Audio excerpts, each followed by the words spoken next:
Oi, e aí, como vocês estão? Eu espero que bem, né, gente? Porque estamos agora com mais um episódio do É Sério? Podcast pelas plataformas de podcast que você está acompanhando aí na sua telinha. Estamos também aqui no YouTube e para quem ainda não sabia, a gente pode ser visto também pelo Spotify. Olha que maravilha, né? Até um tempo atrás a gente só ouvia realmente os podcasts pelo Spotify, mas agora essa plataforma também oferece a parte de vídeo. Isso me deixa muito contente, porque as pessoas podem acompanhar de uma maneira bem mais ampla, não só ouvindo, mas também vendo os nossos episódios do É Sério. E desde já, eu peço a você que, se você não nos acompanha aqui no canal no YouTube, que se inscreva, ative o sininho, a notificação aí para ficar por dentro de todo o nosso conteúdo de qualidade aqui toda semana, tá certo? Bom, o episódio de hoje, como eu costumo dizer e sempre trazer aqui no meu podcast, é de utilidade pública, né, gente? Nós estamos no mês de setembro e é um mês em que a gente tem que falar de um assunto que até tempos atrás era aquela coisa que era guardadinha, a gente sabia que acontecia, mas não se comentava muito sobre o assunto, que é o suicídio.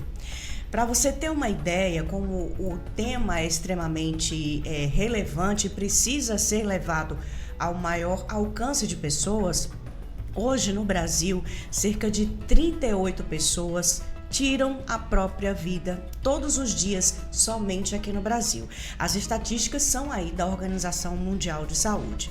E para conversar comigo sobre esse tema, eu tenho o prazer de receber aqui no nosso É Sério, Carlos Gonçalves, que é psicólogo. Carlinhos, a gente pode chamar assim, né? Pode sim. Muito obrigada por ter vindo, por ter aceito o nosso convite aqui para conversar sobre um tema extremamente importante, né? Antigamente não se falava muito, mas a gente precisa tratar disso, né?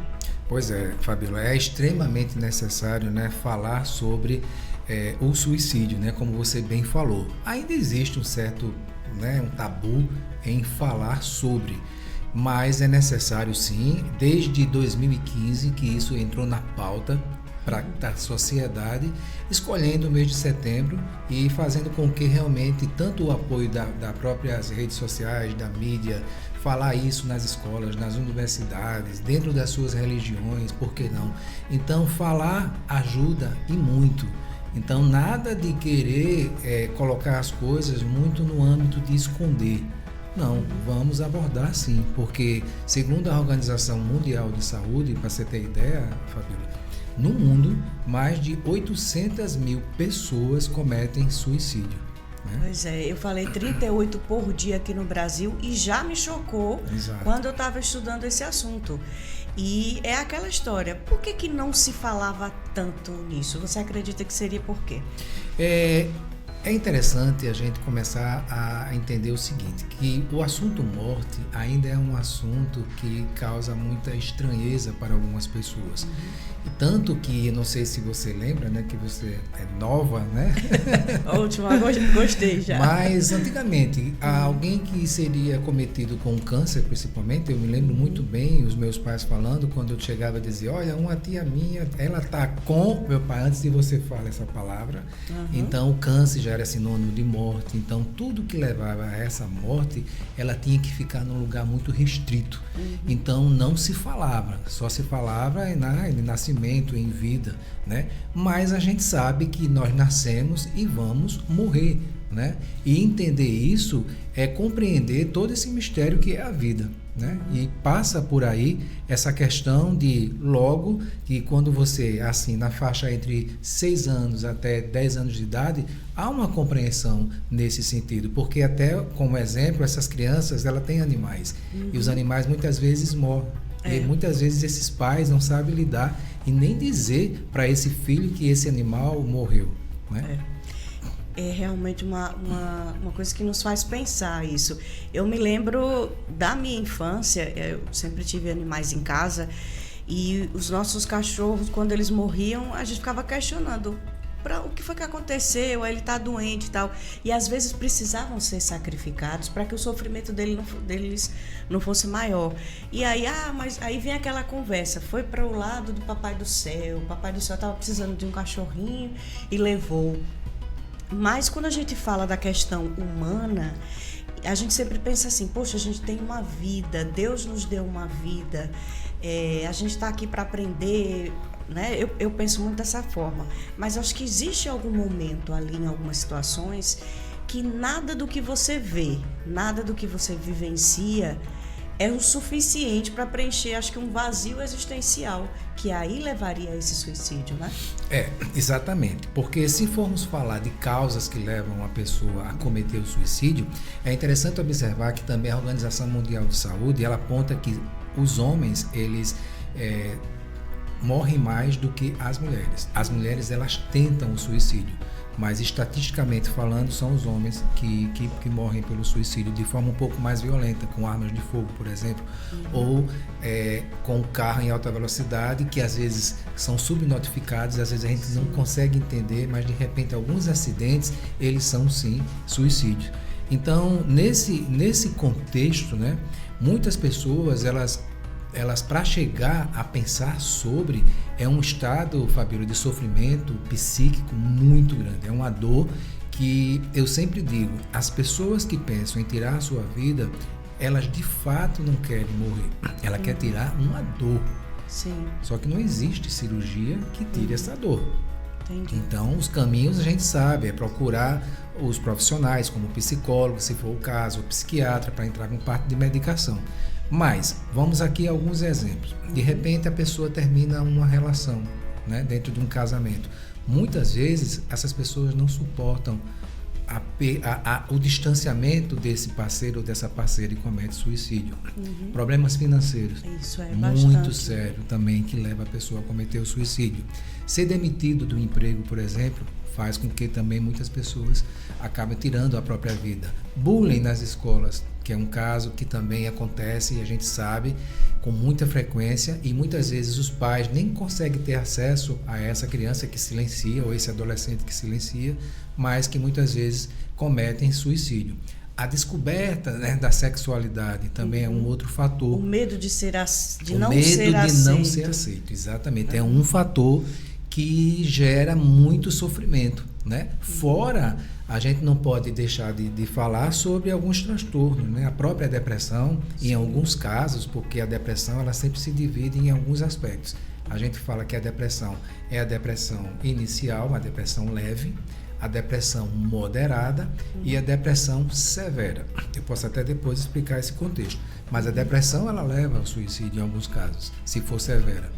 Também temos esquizofrênicos, né? As pessoas que têm bipolaridade, né? A questão de dependência química, né? Os adictos com drogas. Então, todo esse universo e mais uns outros que no momento eu não estou conseguindo lembrar, faz com que a pessoa possa, sim, cometer suicídio. Aí é a questão da causa, né? Por exemplo, digamos que a gente estava falando em morte agora há pouco, perdeu um ente querido, tipo a mãe que perdeu um filho, ou o filho que perdeu a mãe, enfim. Existe aquele período do luto, né? Daquela tristeza, mas quando a gente começar a identificar que aquela tristeza já está indo demais e que aquilo pode, lá na frente, levar a um suicídio. Excelente essa sua observação, porque é o seguinte, nós temos que passar pela fase do luto. E esse luto, Fabíola, entenda que é em todo o contexto. É o luto de uma separação, da perda de um ente querido, da perda do emprego. Temos que passar pela fase do luto. Só que muitas vezes as pessoas não querem vivenciar essa dor, esse sofrimento, né? Então, aceitar... Tem uma escritora que já não está entre nós, que ela é suíça, Elizabeth Kübler-Ross, que ela tem um livro que são os estágios do luto, e ela fala desses 5 estágios. E um deles é interessante, que ela diz que a gente passa às vezes pela fase da barganha, de negociar um pouco com aquele sofrimento, que se eu conseguir sair disso, eu vou, um exemplo, a pé até a Igreja do Senhor do Bonfim, se tiver credenciamento de joelho.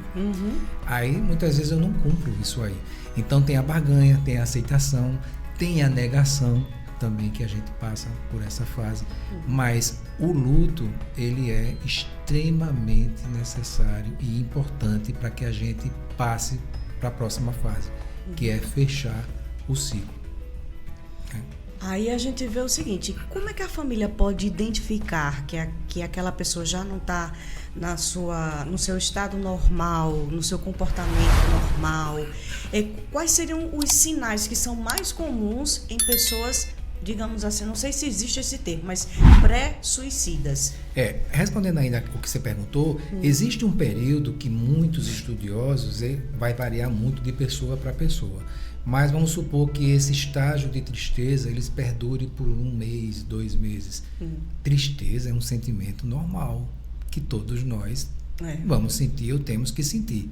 Só que a gente vive também, e a gente pode falar isso depois, a cobrança de sermos felizes o tempo todo. Então, existe esse período, que é mais ou menos, vamos supor, 2 meses, passando desse período, prolongando para 3, 4, 5, 6 meses, tem um sinal de alerta. Essa tristeza, ela está numa melancolia muito profunda e pode sim trazer consequências para essa pessoa que está nesse momento em sofrimento e pode levar sim ao suicídio. Eu já vi, Carlinhos, casos de pessoas que foi praticamente indetectável para os que estavam mais próximos que ela teria um comportamento suicida, porque a pessoa era muito alegre, nunca falava, inclusive, acho que talvez que esse seria o ponto que ninguém conseguiu observar, nunca falava dos problemas dela, sempre era disposta a ouvir. Então tirava brincadeira, tirava onda com todo mundo, era aquela pessoa participativa, vamos para tal lugar, a pessoa ia e tal. Só que quando chegava em casa, havia aquele mergulho, aquela solidão e aquele vazio, que acho que era isso que essa pessoa sentia, porque da noite para o dia eu fiquei sabendo da morte dessa pessoa e eu disse, como? Estava no aniversário num fim de semana, todo mundo e bebeu e foi aquela alegria e sempre ninguém não notava nada. Talvez essa alegria exacerbada seja a defesa, né? Uma defesa dessa máscara, pessoa. Né, que a gente chama. Mas é interessante essa sua observação, porque, como eu falei, nós somos cobrados o tempo todo a ter que ser feliz, alegre, contente e tal. E muitas pessoas, elas mascaram, né? O Carl Jung, que é um terapeuta que ele foi discípulo de Freud, ele fala muito das máscaras que vêm lá da Grécia, né? Então, todos nós necessitamos de usar máscaras. Nesse exato momento, eu e você aqui estamos adotando algum tipo de máscara, porque a gente não vai ficar aqui à vontade, fazendo o que a gente de fato poderia fazer numa praia, num determinado local que aqui não permite. Então, é uma espécie de máscara. Só que tem pessoas que precisam, como você falou, e que é um mecanismo de defesa, porque tem até uma música, não sei se é do Caetano ou do Chico Buarque, que ele diz que cada um sabe a dor e a delícia de ser o que é. Né? Eu acho que é do Caetano. E nesse caso tem pessoas que demonstram essa felicidade, mas só que por dentro está totalmente destruído, está totalmente ruído. E é interessante que muitas pessoas, quando chegam num processo de terapia como esse, essa alegria ela vai sendo dosada, ela vai sendo voltando para um lugar normal. Não que a pessoa não possa ser extremamente feliz, mas só que está sendo escondida alguma coisa por trás disso. A gente vê muito isso nas redes sociais, né, Carlinhos? Passar uma imagem daquela alegria de, é porque eu sou rica, eu sou bonita, eu viajo, eu tenho uma família feliz, um marido feliz, filhos estudiosos. Quer dizer, não existe nenhum problema a olhos de outras pessoas. Só aquela pessoa sabe o que ela passa dentro de casa, mas ela está tentando vender uma imagem daquilo que a gente sabe que não é, porque nem tudo é perfeito. Não é mesmo. Eu imagino no dia que essa pessoa cai em si, como é que não fica a situação. Exato. Né? Tem uma frase que eu gosto muito, acho que é de Maquiavel, que ele diz que todos veem o que somos, mas todos veem o que somos, mas poucos veem o que aparentamos. Sim. Uma coisa mais ou menos assim, que nós escondemos, de fato, é uma janela, e as redes sociais, a mídia como um todo, ela veio colocar um lugar que mexe na gente, que é a inveja, a cobiça, o desejo, a frustração. Tá ali, né? Até os 7 pecados capitais. Sim, está tudo ali. E é interessante que é um outro sentimento que a gente tem, que é a inveja. E a gente às vezes nega. Não, eu não tenho inveja da Fabíola de jeito nenhum. Sim, eu tenho inveja da Fabíola, mas é uma inveja talvez do ponto de vista de como é que eu posso fazer para chegar um pouco no estágio que a Fabíola está. Você pode me dar uma dica? Você pode. Então, essa inveja que é nesse lugar. Só que muitas pessoas estão deixando de viver sua vida, elas congelam, elas paralisam e ficam olhando pelo quintal do vizinho ou pela janela da rede social. Então, vamos supor, um sábado e domingo, que é muito comum. Alguns pacientes meus reclamam que para eles os finais de semana, para quem tem depressão principalmente, é terrível. E quando eles acessam a rede social, vamos supor que pega aqui o nosso colega Levi na praia, passeando, se divertindo, curtindo, e a pessoa olha, e eu? E a minha dor? E a minha solidão? E às vezes vem e posta alguma coisa para também demonstrar essa tal felicidade. É complicado. E aí a gente vê, cada dia que passa, existem mais situações que nós somos colocados à prova. E por isso eu acho que esse número de suicídios, às vezes você ser privado de ter essa oportunidade, por exemplo, de estar na praia, de ter a condição financeira que aquela pessoa tem. Sim. Aquilo ali pode fazer com que você realmente se sinta menor enquanto pessoa. E talvez esse medo de que a sociedade não lhe aceite, né? Isso pode levar a um suicídio, como a gente vem falando aqui. A gente vivenciou um período terrível que foi a pandemia, e a gente sabe que o número de casos de depressão associados ao suicídio aumentou bastante, né? Aumentou bastante, então foi uma demanda muito grande, principalmente quem é psicólogo, quem é psiquiatra deve comungar com o que eu estou dizendo, que foi essa questão de quem já tinha algum tipo de sintoma potencializou com a questão da pandemia. Alguns casamentos foram desfeitos porque também teve que ter a convivência. Algumas pessoas desencadearam um processo de ansiedade, que é um outro quadro que a gente aqui tem. Infelizmente, nós somos, Fabíola, olha só que ranking nós temos. O Brasil é o país onde nós temos pessoas mais ansiosas do mundo. Meu Deus, a gente tem tantas belezas naturais, cada região com a sua peculiaridade. Não era pra gente ser assim, não era né? Pra ser. Nós somos solar, porque existe inclusive uma depressão sazonal.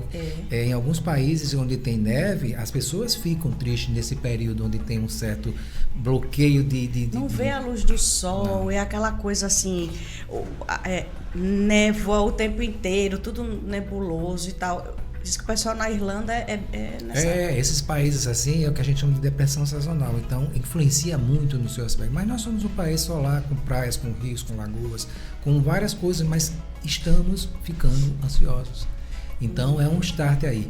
Mas existe também um outro contexto, a ansiedade leva também, em alguns casos, ao suicídio. Eu não sei se você já ouviu falar nessa nova nomenclatura, que é nomofobia. Não. Né?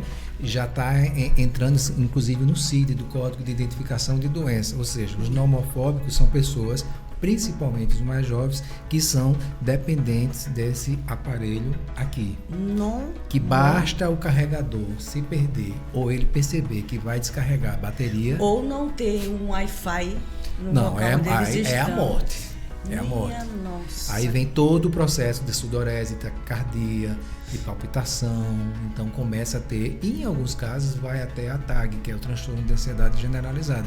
Então os nomofóbicos são pessoas que não vivem sem os smartphones. Meu Deus.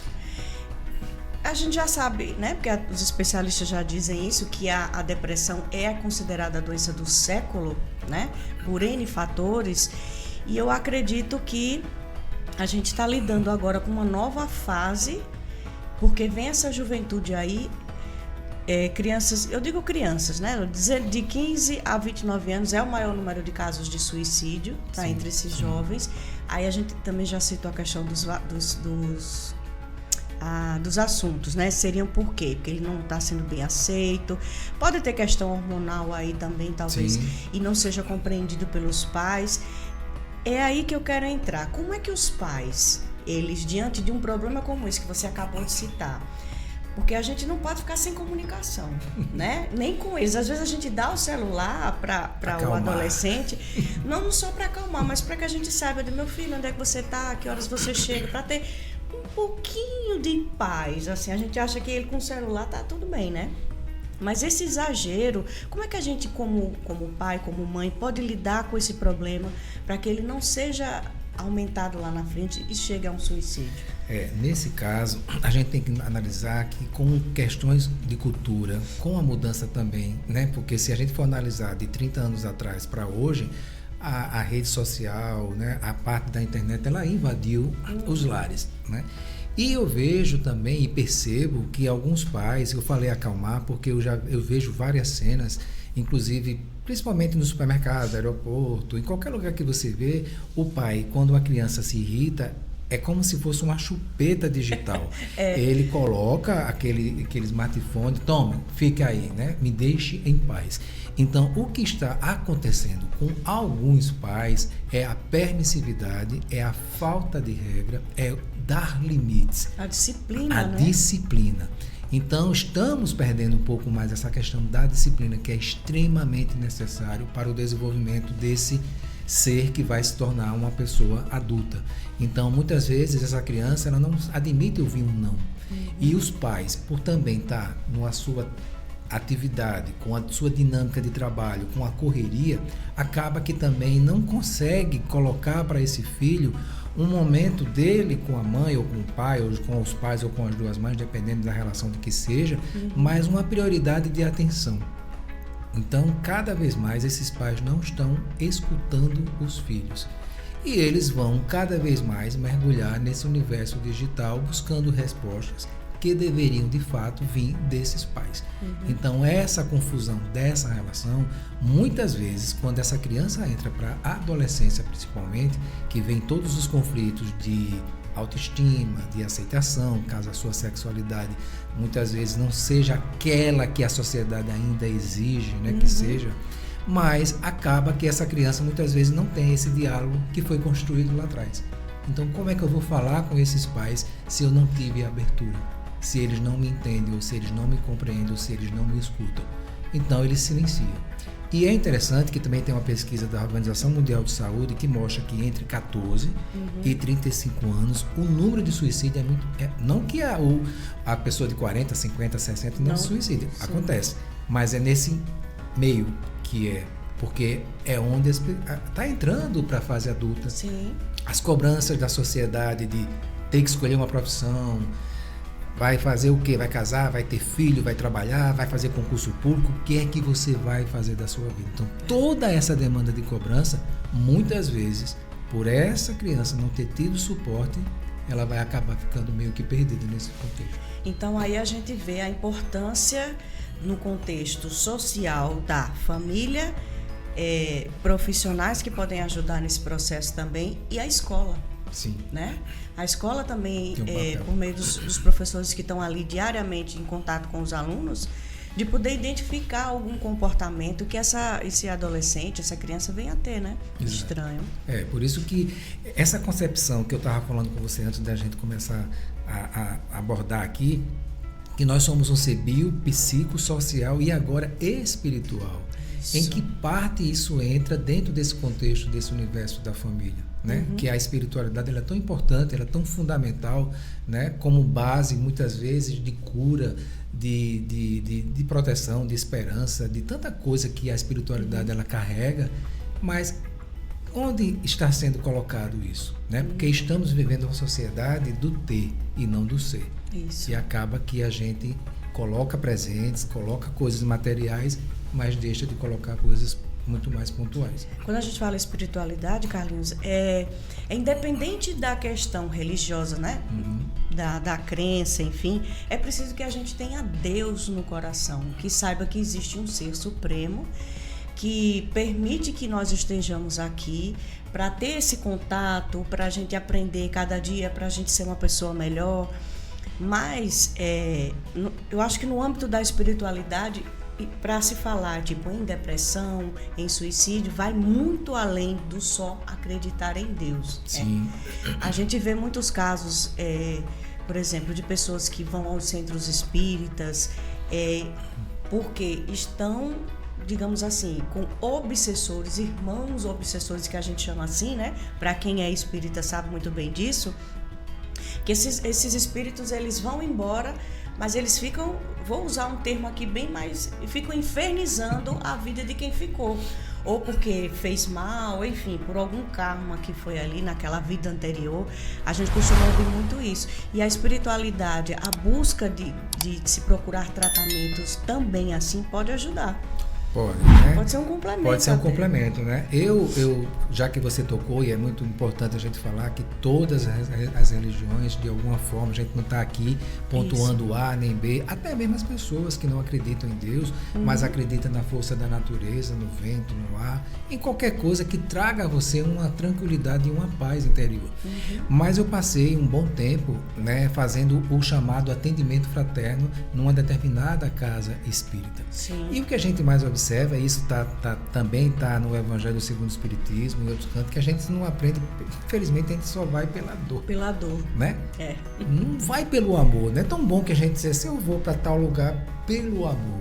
Não, a gente vai sangrando, dilacerado, já como se estivesse indo para uma UTI, pedindo todo o reparo, né, que seja feito naquele momento. Então, como você falou de obsessores, trazendo para o campo do suicídio, existe até um livro, Vale dos Suicidas, né? Que tem até uma novela que sempre reprisa, que é A Viagem, que mostra. Maravilhoso, né? Acho que foi a primeira grande novela assim, que trouxe esse tema de uma maneira, ali foi simples, porque a gente sabe que é muito mais profundo do que aquilo ali, mas para que as pessoas pudessem entender, existe sim algo naquele tipo, naquela linha, né? Que é o que quem lembra dessa novela vai ver aquela figura vestida com uma roupa preta, que a gente chama de umbral, onde tem os espíritos inferiores. E o que a Fabíola falou de ficar azucrinando a mente da gente é que existe algo que a gente chama de livre-arbítrio. Então, nós temos o direito de fazer escolhas, mas é igual uma sintonia de uma rádio. Então, se eu não gosto de determinada estação, eu vou mudar para uma outra. Então, eu vou estar sempre em sintonia. E muitas vezes as pessoas que passam pelo processo de querer se suicidar, esse umbral que a gente fala é interessante, porque na depressão, os relatos dos pacientes que chegam quando me procuram é interessante, porque a gente mora num lugar de praia, por exemplo, e ele diz ou ela diz, olha, tá vendo aqui na janela, tá aqui um céu, mas eu não estou vendo esse céu azul, eu estou vendo ele cinza. Então, essa determinada mudança de cor é que a novela simbolizou como umbral. Não é que seja daquela forma, mas é que você acaba ficando naquela situação. E muitas vezes, os próprios espíritos que ainda não evoluíram e que precisa também um pouco dessa energia, vai comungar com o teu pensamento. Então, um exemplo, se eu estou pensando em me suicidar, os espíritos inferiores que já fizeram tal atividade vai dizer, legal, por que não? Ou na linguagem mais popular ainda do que ficar infernizando, é que a pessoa está com encosto. Tem muito isso, né? A gente brinca e tudo assim, é um termo popular até demais, mas é preocupante, porque a pessoa às vezes começa a ficar triste do nada, começa a se afastar dos amigos, começa a ter um comportamento mais antissocial, né? Uma pessoa que até então era normal e tudo, aí vai procurar tratamento, às vezes o tratamento não consegue dar aquele resultado. Gente, tem que procurar o lado espiritual também. Porque com certeza algum irmãozinho que quer fazer maldade com você tá ali na parte espiritual. E se a gente vai falar de que as pessoas não cometam suicídio, é preciso a mente e o corpo, tudo, né? Tudo é um conjunto. Tem que andar em equilíbrio. Tem que andar em equilíbrio, exatamente. Ou seja, que é a tal reforma íntima, né? Como é que você vem buscando isso? Porque eu sempre digo que é o seguinte, quem tenta suicídio é como se fosse alguém que está na prisão, e que vai fugir. Não chegou o momento dele fugir, porque vai ter uma pena, né? Vai ter uma pena para cumprir. Então muitas pessoas pensam em cometer suicídio. Eu já li vários relatos sobre isso, dizendo assim, eu vou livrar esse corpo desse sofrimento, mas nós somos espíritos. Então eu apenas me livrei daquela casa que eu peguei emprestado, mas o meu espírito vai ficar ali, esperando um novo retorno para ter essa prisão que eu saí antecipadamente. Então eu vou ter que ter uma pena para cumprir. E essa pena são as consequências quando você regressa. Pois é. Então, a gente já falou de causas, a maneira de identificar, e como fazer com que a gente possa impedir uma pessoa de cometer o suicídio. É interessante isso, porque, na verdade, na maioria dos casos de suicídio, o que acontece é uma dor que permeia todo aquele núcleo da família. Não só morre aquela pessoa que fez o suicídio, mas quem está ao redor também sofre, porque passa por um processo de culpa muito grande. Onde foi que eu errei? O sinal que eu não observei? Será que eu não deveria ter mudado um pouco o meu comportamento? Então começa a haver uma série de coisas que as pessoas passam, geralmente quem perde alguém pelo suicídio. Mas é muito importante quem está aí nos assistindo que fique muito ligado nos sinais. Existe, né, a gente estudou comunicação, a nossa comunicação fala, não preciso muitas vezes nem verbalizar, o meu próprio comportamento, o meu corpo fala. Então muitas vezes, eu sempre digo isso, que nos casos, em pessoas que pensam em suicídio, uma das áreas que é principalmente afetada é o nosso humor. Sim. E, Fabíola, o humor, eu sempre digo, ele é um gerador de serotonina, ele é um gerador de suportar até algumas dores, né? Porque com dor você consegue tirar de letra alguns episódios. Então, a primeira coisa que é atingida é o humor, que causa o quê? Irritabilidade. Aí vem insônia, falta de apetite. Você começa a deixar de fazer atividades que antes você fazia com certa frequência. Então vai diminuindo lentamente. Só que muitas famílias acreditam que não, fulano deve ser o trabalho. Começa a pontuar. Não, porque acabou o namoro. Não, é porque tá faltando amigo. Não, sim, mas o que é que você está fazendo para ir estancar aquele sangue que está começando a sair? Então é muito importante não esperar e nem ficar formulando hipóteses. E, acima de tudo, falar. A fala, ela é extremamente importante, mas não uma fala tipo, você, Fabíola, está assim porque é falta de Deus. Não chegue jamais para alguém ficar com julgando, isso. Ficar julgando. Que dor é essa? Um lugar maravilhoso como esse? Que frescura. Uma menina nova, vai viver. Jamais. Apenas escute. Você quer dizer alguma coisa? Eu posso te ajudar de alguma forma? Você quer que eu ajude? Vamos comigo procurar uma ajuda profissional? Você quer ir na minha religião? Você me permite ir comigo? Então, que coisas você pode fazer sem ter que invadir a pessoa? Esse já é um alento. Um alento. Ficar de olho nesses sinais é extremamente importante. Carlinhos, tão boa a nossa conversa. Eu gosto muito, muito, muito de falar com você sempre. Já senti a falta desses papos assim, E agora a gente tem a oportunidade de fazer isso com um tempo maior. Que bom, né? Que bom. E já está convidado para a gente conversar sobre um outro tema, para que você venha para cá, tá bom? Eu que agradeço o espaço, né? E estou aqui à disposição de vocês. Beijo grande para você. Você também. Gente, eu vou ficando por aqui. Espero que você tenha acompanhado com muita atenção esse episódio, que eu considero sim como um episódio de utilidade pública. Afinal, estamos no Setembro Amarelo, no setembro em que a gente precisa falar desses casos de suicídio, de identificar e de poder ajudar mais pessoas.